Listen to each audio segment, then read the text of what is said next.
Hello and happy midweek greetings from Radically Rational and radicallyrational.com. Are you old enough to remember the old Western TV series Gunsmoke? Well, you can still watch reruns today. But you know how it is. Festus hobbles up and says, "It's a box canyon, Mr. Dillon."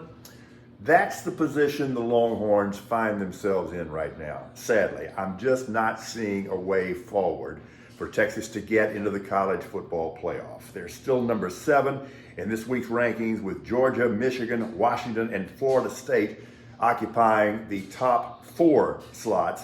Now, if Alabama somehow beats Georgia, I think it's very unlikely, but if Alabama somehow beats Georgia in the SEC championship game, I'm telling you right now, brace yourself, both of those teams will get in. Yes, of course, I'm aware that Texas beat Alabama by double digits on the road in week 2 of the season. I know that. And to date, that's the biggest and most impressive win posted by any team in the country so far, but so far is the key. Because if Alabama upsets Georgia, and again, I think it's unlikely, that would be even bigger. So just brace yourself for that. Because the committee would consider that victory by Alabama even more impressive and more current, and they may not be absolutely wrong about that. Michigan ain't gonna lose to Iowa, so forget that. Oregon has a decent chance to upset Washington in the Pac-12, but that would benefit the 5th-ranked Ducks and not number 7 Texas.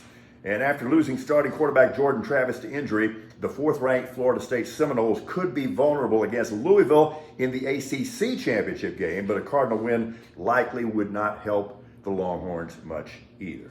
So it's hard for me to see a path forward for the Horns, even if they blow out Oklahoma State in the Big 12 championship game. So Texas fans are forever going to rue the last minute of that game in Dallas back in October against OU, because there's no question Texas was the better team. And there's no doubt that an undefeated Texas team not only would make the CFP, but would have a pretty good chance to win it. So that's most unfortunate. All right, how do you want to describe this?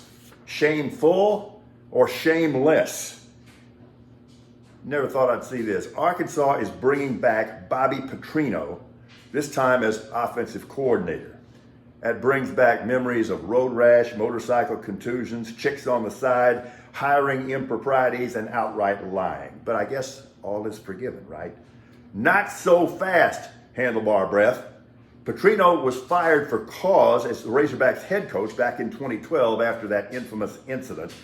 The university's termination policy states, and I'm quoting now, "An employee who has been dismissed for cause or who has been designated by their campus or division as not eligible for rehire shall not be eligible for reemployment within any of the University of Arkansas system's campuses, units, or divisions."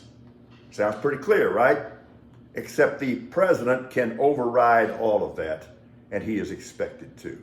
Bobby Petrino going back to Arkansas as offensive coordinator, he just left that job at Texas A&M, and it's not like he exactly tore it up. All right, Mark Cuban, up for selling the majority stake in the Mavericks and getting out of Shark Tank. That boy ain't running for president, is he? Oh, no. Speaking of shameful, Sports Illustrated, really? You have AI articles and you put them under the byline of an actual human being. That's a new low. And that is an insult to literature everywhere, because nothing historically has been more literary in a sports sense than Sports Illustrated. That is sad. Speaking of sad, Hunter Biden has offered to testify in front of Congress, but only if the proceedings are public and on television. And of course, you knew this. That's unacceptable to the GOP. I think we all know why. They're like vampires. Light can be lethal. I urge you to read the lengthy excerpts from Liz Cheney's new book that have been acquired exclusively by CNN and posted on the network's website. It's all there. It's all documented. The overwhelming majority of Republican members of the House and Senate knew Trump lost the 2020 election, and many privately expressed that knowledge almost immediately, within a couple of days of the election. They were ready to cut Trump loose until Kevin McCarthy made his hat in hand, groveling, ring kissing, ass kissing trip to Mar-a-Lago. Then, wet, scraggly rats climbed back on board. GOP, gutless, obsequious prevaricators. And that's why we are where we are. Okay, this is interesting to me. Nikki Haley hopes it's true that things go better with Coke. Get it? Now, it may be impossible for her to actually track down Trump, but the announcement yesterday that Haley's campaign will have essentially unlimited money is not insignificant. She'll be able to stay in the primary race all the way while watching all the other GOP challengers, including DeSantis and Christie, take on water and drown. It's more than a long shot, but if all Republican never-Trumpers unite behind Haley, this could get semi-interesting, especially as Trump's legal troubles mount and intensify. And I will add this. The GOP candidate debates to date have clearly shown that Haley is the most, maybe only, capable, competent, reasonable, and realistic candidate on those stages. Admittedly, that assessment is relative to the occupants of the very crowded clown car. But I'm going to say this too, and you can come at me if you want to.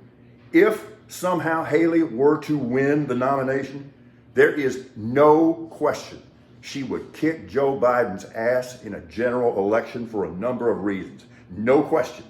You'd think these GOP geniuses would figure that out. Here's the bottom line. New Hampshire Governor Chris Sununu says, quote, "The party that moves on from Trump or Biden first will win." That's brilliant. That's the truth. Let's have a happy Wednesday. We are radically rational.